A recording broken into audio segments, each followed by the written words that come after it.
third and final race here at Anglesey Circuit, and we have the Super Cups going out first with a gap and then the Super Series. Now, with the Super Cup having a ball draw, it's mixed up the podium a little bit, so we have Aidan Hills actually going in second position. Now, I have a strong feeling after talking to some of the guys in the paddock that Aidan's going to take this win. Andy, what do you think? Well, Lyndsay, he could certainly do with one, couldn't he, after the issues in the previous race, shall we call them. He's now 24 points off the championship lead. For the second meeting in a row, though, it's Patrick Fletcher that gets drawn on pole position for race 3, with Hills alongside. Herbert and Sycamore share row 2 ahead of James Blake Baldwin and Jack Harding. Then Paul Sheard and Steve Roberts. Nick Dunn and Gary Townsend round out the top 10. The 6th row is David Henderson and Will Stacey, with Nick Rutter and Chris Richardson at the back of the Super Cup grid. It's been a winner piece in Super Series for Joe Marshall-Burks and James Kell. They share the front row. There is no grid reversal in Super Series, by the way. Simon Fleet and Jeremy Crooker on row 2 ahead of Darren Kell and Xavier Brook. Then Simon Orange and Declan Lee on the 4th row. David O'Reilly and Natalie Brooks are on row 5. Row 6 for Liz Walton and Chris Lindley, whilst Clive Powells and Matt Pickford were both in strife in the previous race and share the back row. So for the final time this weekend then, we're about to go racing. The red lights will go out. Now, away we go. And Aidan Hills from the outside of row 1 just wants to get the lead and disappear into the distance if he can. Jack Harding gets his nose well and truly cut off on the run towards the first corner, but it will be Hills that takes lead, and Luke Herbert out of, well, third on the grid, I suppose, because of his issues in the previous race. He actually started higher up the grid than he usually would for race 3, but he's into second already. Fletcher down to third, side-by-side-ish for 4th place. I think that will be Blake Baldwin 4th, and then Paul Sheard and Jack Sycamore mating 5th place, and Sheard gets elbowed onto the grass and not only loses 5th, but also 6th place to Jack Harding as well. Out of Church Corner then, up the school straight they go. Aidan Hills doing his very best here to pull away at the head of the field, but that, as we know, is easier said than done. Up towards Rocket they go. Harding needing to try and make progress as well. We often see in these reverse grid races that it's the driver that gets through the pack the quickest that tends to pull away and win it, but a bit like Alton Park, here at Anglesey, already we've got 2 of the big 3 out in front, Hills and Herbert.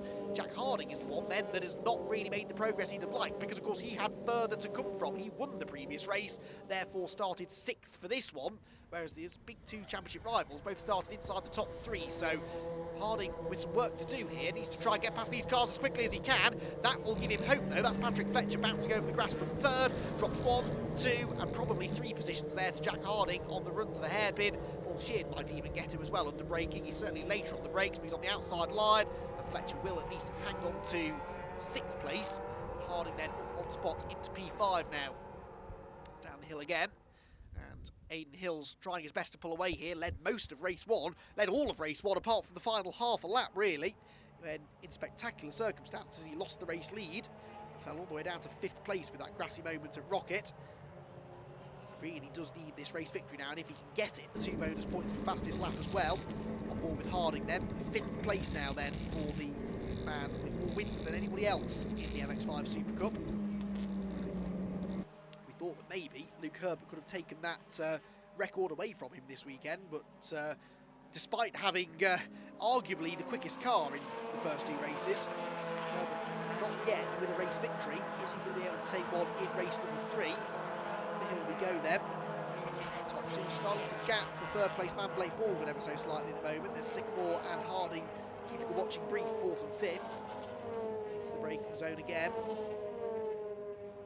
Way through on this occasion. Now Herbert has not yet had a race meeting this year where he's not won. Of course, the first 2 meetings, Herbert, Hills and Harding's all won a race apiece. But we've already had a new winner this weekend in James Blake Baldwin in race 1. Harding won race 2. If Hills were to win race 3, in a way, that does sort of give he and Harding a bit of an advantage over Herbert, but it's that consistency for Luke. Never off the podium all year until that previous race where he finished 4th. Same sort of story for Harding, wasn't it? He hasn't been off the podium all year apart from race 1 this weekend. So their consistency starting to crumble now slightly as we get into the meaty part of the season now. The pressure starts to build. Occasional mistakes are made, even by the best of them. One of the best in the business, no doubt, is Luke Herbert, and he runs 2nd at the moment, onto the brakes through the final corner. behind. Patrick Fletcher and Paul Sheard were doing battle there, but they're not quite able to go with this leading group of 5 for the time being, which again, like it did in the previous race, includes James Blake Baldwin and the very impressive Jack Sycamore, who was delighted with his first podium in the previous race.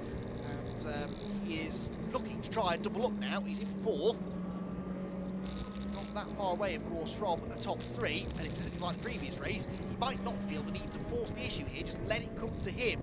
That's often the best way in MX-5 racing. Back in the Super Series ranks, Simon Fleet there is doing battle with 2 orange cars, neither of which actually are Super Series runners. The orange and black car in front is Chris Richardson. The all-orange car behind is Nick Rutter. Goes on to a SuperCup entrance. And as they run up the hill, so Simon Fleet finds himself in an orange sandwich. He's going to gain or lose ground here on the braking. Neither, I think, will be the answer because he defends the middle ground. So too does Chris Richardson in front of him. So no places trading just yet. Around the tighter part of the rocket complex, slightly banked that corner as well, actually. Really nice circuit to drive this because the camber does often work in your favour, and then you get corners like this at Peel where the camber falls away from you on corner exit. It's very easy to understeer wide onto the grass. The same goes for this corner here, where the world just drops away beneath you through the entrance to the corkscrew. So lots of drivers running wide there. Oh, and right on cue, that's Simon Orange, I think, going across the grass. Just to illustrate my point there. Simon Fleet then busy defending. Has to be careful though, because it's quite easy, as we've seen, to miss your braking point when you're defending and end up almost assaulting the car in front of you. Patrick Fletcher there being assaulted by Paul Sheard and by Steve Roberts, 2 of the most experienced racing drivers on the grid. One of them maybe with more MX-5 experience than the other, in the shape of Paul Sheard, but Steve Roberts, very experienced one-make racer himself, now in his 3rd season of SuperCup racing, of course. The race leaders, and Jack Harding in 4th position then. He's ahead of Jack Sycamore now, so the 2 Jacks have changed hands. Did that in the braking zone at the banking. He needed to, because the top 3 just started to break away slightly now. He should be close enough that he picks up a whiff of a slipstream up the hill though. So Jack Harding will try and latch onto their tail as soon as possible. And again, he came out of nowhere really. He was 4th with a lap to go in race 2 and came out with the race victory. So you don't have to lead every lap. Sometimes that's not the best place to be actually. Just ask Aidan Hills and Luke Herbert in a way, because both of those 2 led the bulk of the first 2 races and neither of them came away with a race victory. Simon Fleet now I think is going to lose out to Nick Rutter here, to the outside of the rocket in, and there's maybe a bit of contact between the 2 of them. The Rob Boston racing car gets biffed out over the grass and Simon Fleet tries to hang tough around the outside. MCR, Mike Comber Racing prepared machine. Mike Comber, another former multiple race winner in the MX-5 SuperCup and title contender a few years ago. These days sticks mainly to preparing cars and running a team rather than getting behind the driving wheel himself. But the MCR car's getting quicker and quicker, and Simon Fleet, one of those regular front runners these days in the Super Series. Just got sort of out-fumbled there. He's got another orange car now queuing up behind him. That is, I think, Darren Kell. Yes, it is. So, the father of James Kell, who has himself a Super Series win already this weekend. And there are the top 2 in Super Series. Actually, the green car of James Kell and the grey car behind him of Joe Marshall Burks. The 2 winners of our first 2 races this weekend in Super Series. Our nose to tail again with Kell, the race 1 winner, out in front. Back with Jack Harding. It's taken him a lap and that's it, and he's caught the top 3 already. So Hills, Herbert, Blake Baldwin and Harding nose to tail for the race lead. Steve Roberts there up the inside of Patrick Fletcher through Church Corner. That is a brave place to make a move, but Steve Roberts doesn't lack bravery, as we know, and he has managed to find a way past now. The hill they go, and in fact that could open the floodgates rather, because Paul Sheard is now alongside Patrick Fletcher and Will Stacey is there. Both Will and Steve, of course, both trying to gain ground from lowly grid positions, particularly Stacey, who started 12th on the grid, and he might gain 2 places in one here. Goes around the outside of Patrick Fletcher and tried to get to the inside of Paul Sheard into the second part of Rocket. The door was firmly but fairly closed in his face. I think they just about avoided trading paint on that occasion. Peel, down the hill again. Steve Roberts at the head of that queue now. Can he pull away? It's been a disappointing weekend really for Steve Roberts. Had that 3rd place, the podium in race 1, And much like Alton Park, a weekend that promised a lot with a podium in the first race, has actually delivered little. Alton Park, it was a non-finish in race 2. This time around he did at least finish the second race, but having gone off on the second corner of the first lap, he unfortunately has been left fighting back ever since, but he is in 6th place now. The leading 5 cars are together now, so Sycamore not being dropped by Harding. Harding has towed him straight onto the leading trio. There, Steve Roberts in 6th position. It's fascinating to see, isn't it, as the season goes on. We've been talking about the big 3 all the way through this early part of the year, but now they are being joined by more and more drivers at the sharp end, which is what we want to see. We want to see increased competition at the front. That makes life a lot more complicated for our championship contenders. Church corner next then with Jack Harding. He's 4th place in this queue, so he'll be getting a good tow. Nick Dunn might need a tow to recover from there. Oh, that's the top 2 in Super Series. James Kell and Joe Marshall-Burks, the 1st and 2nd positions within the Super Series, have both been off, we have to assume, with Nick Dunn at the first corner. I don't know what happened there, but, well, it's been a day for that, hasn't it, with leaders taking each other off, and unfortunately in the Super Series, it's exactly the same. Now, there were yellow flags there at Rocket, which scuppered Jack Harding's first significant attempt at taking 3rd place away from James Blake Baldwin. Green flags back out again afterwards. There's a car off at Rocket, but it's not going to bring out a safety car, hopefully. Through the right-hander at Peel again, down the hill, and is Jack Harding going to have a go? Well, thought about it. Blake Baldwin locks up, but makes the apex of a fashion. So in the end, they stay in the same order. Jack Sycamore, remember, is still somewhere around here as well. This is fantastic racing, though, as we've been treated to season long in the MX-5 SuperCup. Every year we seem to say this championship gets better and better and better, and this year we may not have had the biggest grids we've ever had, but the competition at the front has been maybe fiercer than ever, and that is just what we want to see. And this title battle that's likely to go right down to the wire is not really showing us a clear favourite at this stage. You could argue that Luke Herbert is. He's got this 12-point lead now over Jack Harding, but I just don't think he's going to run away with it this year. I really think he's going to have this fight go right down to the wire, probably between more than 2 drivers. Onto the brakes, into the bank again. Herbert applying the pressure here, but again, these 2 are teammates. They're good friends off the track as well, but they're also both very canny racers, particularly Herbert, with all of his years of one-mate racing experience. He knows that if he starts really attacking Aidan Hills now, halfway through the race, all it's going to achieve is it's going to hold the pair of them up and allow Blake Baldwin and Harding behind to potentially overtake both of them. So instead, they're going to work together, try to pull away at the front of the field, and ignore everything I've just said and run side by side into Rocket Corner, because Luke Herbert now does decide that he's going to go for the race lead. And look at what happens. Surprise, surprise, James Blake Baldwin gets up the inside line, and Jack Harding might take advantage of all of this as well. Herbert might hang on to 2nd place, but by the skin of his teeth, Harding, though, I think is going to go into 3rd position on the inside of Blake Baldwin. James is not afraid to turn in, though, even if there's someone up the inside. Thankfully, didn't do it on that occasion, and through goes Jack Harding. I know I'm not a professional racing driver, but even I could see that coming then. As soon as Herbert pulled alongside, not only did he not get the race lead, but Jack Harding and James Blake Baldwin latched right onto their tail, and actually it's brought Jack Sycamore back into play as well. But Herbert clearly felt that he had the pace to make the move then. He had such a good run out of Church, good slipstream, and on that occasion Harding was not quite as close, or Blake Baldwin as it was at the time, was not quite as close as he had been on previous laps.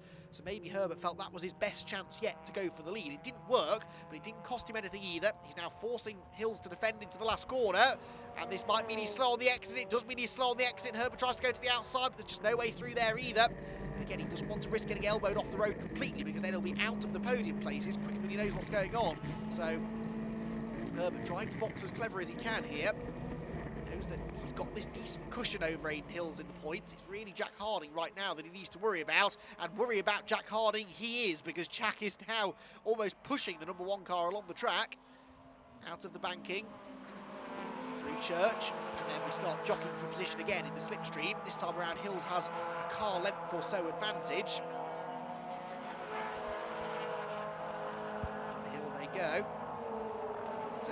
Luke Herbert then pulling to the outside line again, and this is once more going to stack everything up. What will be the outcome this time? In the end, I think he might... I thought he was going to get on the inside into the 2nd part of Rocket, but he couldn't.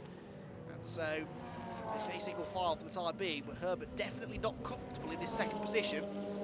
Wants to try and get out in front. Maybe he feels he's got the pace to pull away. We did did see, didn't we, in the second half of race 2, as soon as Aidan Hills really started to defend, he backed the whole field up. He didn't seem to quite have the pace of the cars behind. But that partly is because he was defending and because he is the man punching the hole in the air for everyone else to follow him. You always look like the slower car when you're at the front of a queue like this, but that's not necessarily always the case. We know Aidan's got good speed this weekend. Qualified top 4 on the grid from that first race, but it was actually Jack Hardy who was fastest in qualifying yesterday. But as ever with this lot, there's so little to choose between them, and it really doesn't, you can't read too much into qualifying times. Out of the final corner we go then. Again, this train of 5 cars, 1, 2, 3, 4, 5, across the start-finish line they go. And Aidan Hills now starting to go defensive again, maybe, into the hairpin. Yep, drives down the middle of the road. Herbert thinks about the inside, and that actually made Aidan Hills just roll off the brakes a bit, ran a bit deep into the corner, but the banking sort of catches you there, so you can go in quite deep and not necessarily scupper your exit speed so much. Again, Church Corner, pivotal corner, good exit from here, a good toe on the hill, and you might be able to make a move stick on the braking into Rocket. Herbert on the previous 2 occasions has pulled to the outside line up here. This time he's itching to go to the inside, but he knows that Aidan Hills is always going to defend it. Herbert later on the brakes, he's fully alongside this time. He's just about got this time down to a T now that he can go to the outside, and then if it doesn't work, still get back in front of Jack Harding so as not to lose a place. Simon Orange there, missing the apex at Church, running wide. Nick Rutter gets up the inside. Simon Orange, I think, might have now inherited second place in Super Series, because Darren Kell just up the road is leading Super Series, and yeah, Orange is second and Fleet is third, so the orange and black car there, number 67 Simon Orange, second in class. The blue car behind him, Simon Fleet, is third in class, so this is for second place within the Super Series, and they're not that far behind Darren Kell, the class leader. They all, of course, benefited from James Kell and Joe Marshall Burke's bizarre moments at the first corner, where they appear to have got themselves tangled up with Nick Dunn. All 3 of them ended up off the road. Marshall Burks and Kell from the top 2 positions in Super Series. Simon Orange attacking Nick Rutter here, trying to get onto terms with Darren Kell, the Super Series class leader. That's if they're even aware of what the class positions are, because when they're buried amongst the pack like this, down in about 18th place or so, it can sometimes be a little difficult, I'd imagine, to keep track of exactly who is who your direct rivals are, but I can tell you that not the orange car directly in front of them, but the middle of those 3 orange cars is Darren Kell, the class leader. So if they can get past Nick Rutter, then they will be right on the tail of the Super Series front runner. There is the number 3 car of Darren Kell, class leader. While overall race leaders are back at Church Corner, and again we're starting to run out of time now. Luke Herbert, we've seen this before, gets a good run from Church, gets in the toe, looks to the outside line, but Aidan Hills just won't let him have the inside, and seems to have this move covered now, doesn't he? Herbert can brake as late as he wants, but Hills is always going to show him the edge of the road there, but cuts decisively across to the inside, and sort of leaves it to Herbert to make his own arrangements. Either you don't back off and we make contact, or you back off and you let me hold on to the race lead and we get through the corner in one piece. And that's the sort of firm but decisive driving that you need to have in a series as close as this. You have to give each other room, but you also have to be prepared to back out to try and avoid contact in that sort of situation. Darren Kell here, running wide. He was getting himself involved there with Chris Richardson. Oh, there's contact with Nick Rutter. And now, has that done any damage to either car? Rutter seems okay. Darren Kell has rejoined and also seems okay, but that was a scary moment for the class leader. The Super Series class is the class no one wants to win today. And Darren Kell now does have... Oh, no, Rutter does have damage. Look, the right rear suspension, the toe link's been broken. So now we do have the top 3 in Super Series, nose to tail. There, the number 3 car, Darren Kell, still the class leader. Simon Orange and Simon Fleet on the 2 cars directly behind him now. So battle joined in Super Series. To the hairpin. It's sort of the worry, isn't it, for the Super Series drivers? They're trying to have their own race, but if they're quicker than some of the SuperCup drivers around them, then they're entitled to go for it. Now, is there damage on that number 3 machine? It seems a bit more leery now than it has been. As if maybe the rear suspension took a whack there as well. Meanwhile, the overall race leaders, the leading quintet of cars, well, there's a gap now that's developed between the top 2. As Aidan Hills pulls an enormous, what's that, 3 or 4 car lengths now. Enormous in terms of this race anyway, but I'm sure it will continue to close down. James Blake Baldwin, meanwhile, again showing no respect for the championship contenders, and why should he? He's going for 3rd place here. We're on board with the 3rd place man, Jack Harding, as they all head into the rocket braking zone again. fanning out into multiple different lines, but in the end, no side-by-side action on this particular occasion. They've all caught back up to Aidan Hills again. That didn't take that long. That's the effect of the slipstream up that steep hill. They're fast running out of time now. Not that long to go. We may even see the last lap board this time through. In fact, I think we will do. So Aidan Hills just has to defend for another lap. But we were in exactly this position in race 2, with Hills leading and Herbert second. And we were saying that all Aidan Hills had to do was defend and not make any mistakes, and he had the race victory, and all Herbert had to do really was settle for second and take the points, and neither of those things happened in the end. They both went off, and the man that's currently third, Jack Harding, came through with an enormous grin on his face, I'm sure, to take the race victory. What will the final lap of our final race of the weekend have in store for us, I wonder? We're about to find out. Down the hill they come, and Harding it is that's going on the attack. Looking to the inside of Luke Herbert, who moved across to defend, and Harding gets sideways. Now, did he get into the back of Luke Herbert there? I think they just avoided contact, and he's sideways again on the exit of the turn, as we do now see the last lap board, and James Blake Baldwin goes for third place. James Blake Baldwin, well, now we really are in exactly the same situation we were with a lap to go in race 2, with Harding down in 4th, Blake Baldwin 3rd, and Herbert and Hills debating the race lead. Will we have a repeat of what happened in race 2? And now I wonder, well, that seems hard to believe. Herbert waving at someone. I don't really think any of them are paying any attention to you now, though, Luke. The time for working together has gone. Now it's time for the gloves to come off and to settle the race victory. Aidan Hills, who desperately needs this race victory. Blake Baldwin, by the way, has the fastest lap at the moment, so right now this would actually be a gain of 2 points for Aidan Hills over Luke Herbert, but only if he can hang on. Harding is into 3rd place now, ahead of James Blake Baldwin, by the way, but it's nose to tail for the race leaders. They've got through Rocket cleanly this time, though, and now there is just a 1/3 of a lap to go, and that's all that is standing between Aidan Hills and his 3rd race victory of the season, which would actually ironically mean that he and Jack Harding now both have more wins than Luke Herbert does, but Herbert is still the points leader, and he knows that a 2nd place finish will be enough for him to keep a very healthy margin. In fact, as things stand now, he would be 14 points clear of Jack Harding, heading to the next round of the championship at Croft. Down towards the braking zone they come, though. He's going to have a go up the inside. No, didn't even think about it. That was telling.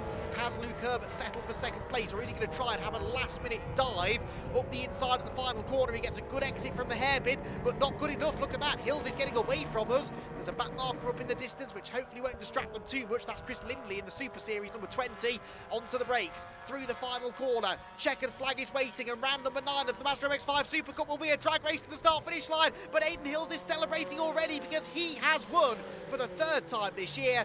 Aidan Hills takes the race victory, Luke Herbert is 2nd, and Jack Harding is 3rd. The big 3 are back on the podium together. Blake Baldwin 4th, from Jack Sycamore 5th, then Steve Roberts, Patrick Fletcher, Paul Sheard, Will Stacey, and Gary Townsend rounding out the top 10. Then David Henderson and Chris Richardson, the last of your Super Cup finishers.